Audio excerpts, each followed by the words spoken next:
세상엔 여러가지 괴담들이 많지만 괴담은 실제로 겪은 이야기와는 완전히 다른 개념으로 보고 있습니다. 검통공포라디오, 오늘 들려드릴 이야기는 시청자 윤보라님이 보내주신 이야기로 베트남에 여행을 갔을 때 겪은 이야기라고 합니다. 과연 어떤 이야기일지 지금 바로 알아보겠습니다. 이 이야기는 제가 4년 전에 베트남에 여행을 갔을 때 겪었던 일이에요. 당시 5년간 몸담았던 회사를 퇴사하고 심적으로 많이 지쳐있던 상태였어서 해외여행을 통해 여독을 풀 요량으로 베트남의 다낭행 티켓을 끊었습니다. 그리고 이 얘기를 전 회사에서 친했던 동료들의 단톡에 말을 했더니 저랑 유독 가까웠던 박은영 대리가 다낭 현지에 자기가 잘 아는 여행 가이드가 있는데 지금은 쉬고 있지만 자기가 말을 하면 기꺼이 동행을 해줄 거라며 말을 하더라고요. 그렇게 다낭에 도착을 해서 박 대리가 알려준 번호로 연락을 하니 저 멀리서 한 여성분이 손을 흔들며 오토바이를 타고 다가오는 게 보여서 동승을 한 채로 제가 예약한 호텔방으로 함께 이동을 했죠. 총합 4박 5일의 여행기간 중 이틀 동안 다낭 안에 있는 모든 관광지는 물론 현지인 가이드분이 추천하는 맛집과 로컬 맛집을 전부 돌아다니며 재미있는 시간을 보내고 난 뒤에 이제 뭐하지라는 생각이 들 때쯤 가이드분이 교외 지역을 돌아다니면서 유적 같은 데를 살펴보는 것도 좋은 방법이라고 말씀을 해주셔서 동의를 하고 다음날 이동을 하려고 준비를 하는데 비가 거의 폭우 수준으로 쏟아지길래 그냥 취소하고 숙소에서 시간을 보내려 했죠. 하지만 불굴의 의지를 가진 가이드분은 기어이 차를 렌트를 해오셨고 그렇게 마음이 붕 뜬 상태로 3일차의 일정을 시작했습니다. 사실 이날 겪었던 일이 제가 제보하는 이야기의 엑기스이자 전부라고 봐도 무방합니다. 차를 타고 도심가를 빠르게 벗어나니까 그제서야 여기 진짜 동남아시아구나 라는 걸 느낄 만한 풍경이 펼쳐졌고요. 지나치는 풍경들을 감상하고 있으니 뭔가 답답했던 느낌이 쫙 하고 풀리면서 안정감과 자유감이 전신을 뒤덮더라고요. 그런데 비가 너무 많이 와서 그런 건지 아니면 잔고장이 많은 건지 가이드분이 연신 이상한 애를 연발하길래 왜 그러시냐고 했더니 내비게이션이 원래 설정한 도착지로 안 가고 자꾸 이상한 쪽으로 안내를 한대요.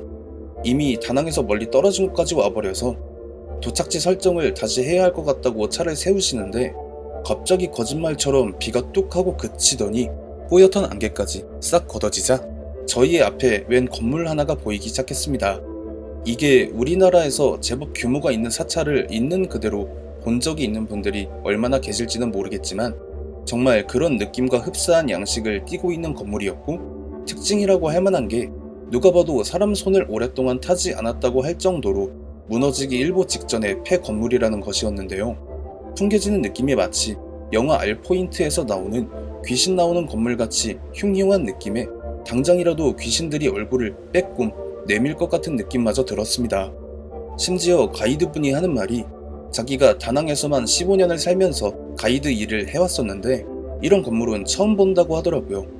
일단 오랫동안 차 안에 타고 있기도 했었고 비도 그쳤으니 차에서 내려서 기지개도 켜고 몰래 노상방뇨를 하며 그 건물이 풍기는 음산한 분위기에 취해 넋을 놓고 바라보는데 그 건물 안에서 어떤 남자가 걸어 나오는 게 보였습니다. 이 사원에 승려분들이 거주를 하시나 보네요. 가이드분이 그 남자를 보며 이렇게 말을 하는데 제 눈으로 볼 땐 그 남자의 걸음걸이가 좌우로 심하게 기울어서 엉성하게 걷는 모습으로만 보였거든요. 누가 봐도 사람 같지가 않았고 심지어는 걸어 나온다라기보단 제자리 걸음을 하고 있는 느낌이었어요.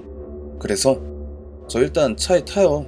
저 사람이 승려인지 괴한인지 모르잖아요. 이렇게 말을 하고 가이드분의 오킷을 잡아서 차 방향으로 끄는데 가이드분의 동공이 완전히 풀려 있더라고요. 뭔가에 홀린 사람처럼요. 그러다가 다시 사원 쪽을 봤는데 수상한 보폭으로 제자리 걸음을 하던 남자가 안 보여서 대략적인 분위기에 홀려서 헛것을 봤나 보다 이런 생각이 드는 저와 달리 가이드분이 갑자기 저는 여행 가이드고요. 옆에 계신 분은 한국분이신데 여행을 오셨습니다. 승려분들이 거주하실 줄은 몰랐습니다. 이렇게 말을 하니까 괜히 소름이 쫙 하고 돋는 거예요. 분명 제 눈엔 아무것도 안 보이는 허공에 대고 합장을 하며 말을 하니까요. 그러다가 차 안에서 제 핸드폰 벨소리가 들려서 휴대폰을 가지고 다시 그 자리로 돌아갔는데 가이드분이 온데간데 없이 사라졌더라고요. 본능적으로 직감을 했죠. 귀신의 손에 이끌려서 저 사원 안으로 들어갔구나라는 걸요. 솔직하게 돌아가는 길을 전혀 모르는 데다가 베트남 말도 몰라서 내비게이션을 작동하는 법도 몰랐고 당연히 현지의 공안에 연락을 취할 방법조차 모르니까 어쩔 수 없이 사원 안으로 들어가는 길을 선택했습니다. 그렇게 들어간 사원의 내부 모습은 뭐랄까 도저히 종잡을 수 없는 느낌이었어요. 생전 처음 보는 내부 장식인데 대부분 파손이 심하게 돼서 원형을 알아볼 수조차 없었고요. 벽을 비롯한 곳곳이 검붉은 무언가로 칠해져 있는 대략적인 모습만 확인할 수 있었습니다. 사원 안이 너무 층고도 높고 공간도 넓어서 핸드폰 후레쉬로는 딱 제 앞길만 비춰질 뿐이었으니까요. 그렇게 가이드분의 이름을 부르면서 정처 없이 그 넓은 공간을 배회하던 중에 사원의 창문 사이로 햇볕이 들어왔고 그제서야 그 사원 내부의 모습을 확실하게 확인할 수 있었는데요. 마치 전쟁 중에 파괴가 자행된 것처럼 완전히 난장판이었고 곳곳에 머리를 비롯한 신체 일부가 잘려나간 불상들이 나뒹굴고 있는 데다가 제가 아까 전에 검붉은 무언가로 칠해져 있는 벽 곳곳을 봤다고 했었던 게 제대로 보니 전부 핏자국인 거예요. 가이드분을 찾고 자시고를 떠나서 빨리 그곳으로부터 벗어나야겠다는 생각밖에 들지 않았습니다.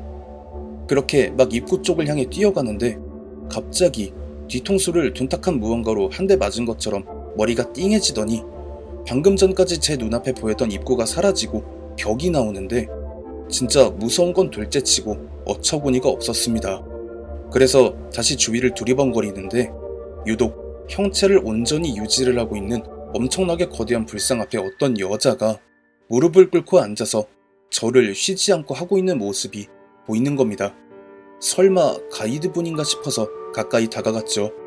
확실히 가이드분은 맞았는데 제가 막 어깨를 잡고 정신 차리라고 흔들어대도 제 손을 완강하게 뿌리치면서 방해하지 말라는 날카롭게 째진 눈으로 한번 쳐다보더니 다시 하던 행동을 반복하길래 이제는 저마저도 정신이 혼미해지면서 내가 왜 타국에 여행을 와서 이런 엿 같은 걸 겪어야 하나 하며 깊은 빡침을 느꼈죠. 결국 화가 날 대로 난 저는 가이드분의 멱살을 잡고 뺨을 여러 대를 올려치면서 정신 좀 차리라고 고함을 질렀고요. 가이드분이 정신을 차린 건지 고개를 좌우로 도리도리를 하더니 여기가 어디냐면서 당황스러워하는 그 순간 사원 전체에 연부를 외는 소리가 들려왔습니다. 그것도 한두 개가 아니라 수십 명이 단체로 떼창을 하는 소리였어요. 그 상황쯤 되면 정신이 완전히 나가서 주저앉아야 정상이지만 죽어도 한국에서 죽어야지라는 생각이 든 저는 가이드분의 손을 잡고 젖먹던 힘까지 쥐어짜가면서 거의 반파된 창문 어딘가를 발견하곤 어거지로 몸을 구겨놓고 가까스로 사원 밖으로 빠져나올 수 있었습니다. 그러고는 재빨리 차에 올라타서 일단 여기만 벗어나자며 악셀을 밟았죠. 어느 정도 시간이 지나서 다낭 시내로 들어와 호텔에서 짐을 풀며 가이드분과 아까 전에 있었던 일에 대해 이야기를 했는데요. 가이드분의 말씀에 따르면 제가 핸드폰을 가지러 차 쪽으로 이동을 했을 때 우물로 보이는 곳에서 다른 승려분이 추가로 나오시더니 이 사원은 쩐왕조 시대의 참족들을 몰아내고 불심을 함양코자 황제께서 직접 세운 유서 깊은 사원입니다. 이렇게 만난 것도 인연이니 안에 들어가서 부처님께 인사를 한번 올리심이 어떻겠습니까? 이렇게 말을 하면서 한사코 거절하는 가이드분을 반강제로 2명이서 사원 안으로 끌고 들어갔고 그 이후로는 기억이 없었다고 해요. 저는 남은 일정 내내 그 사원에 대해 알아내보려 했지만 전혀 아무런 정보를 얻을 수가 없었습니다. 그러다가 현재 재직 중인 회사에 입사를 해서 베트남 다낭에 초대 지사장으로 내려가게 된 일이 있었는데 그때 다낭에서 한평생을 살았다고 하는 통역 직원에게 그 사원에 대해 물어봤습니다.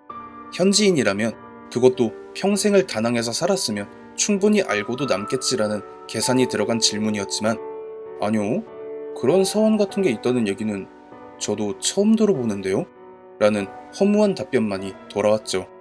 도대체 그 사원은 무엇이었으며 제가 그 안에서 본 것들은 도대체 무엇이었을까요? 아직도 그 미스테리는 풀리지 않고 있습니다. 무언가에 작정하고 홀려서 시간과 공간을 넘어 다른 차원에 다녀왔다는 후일담들을 곳곳에서 어렵지 않게 볼 수 있죠.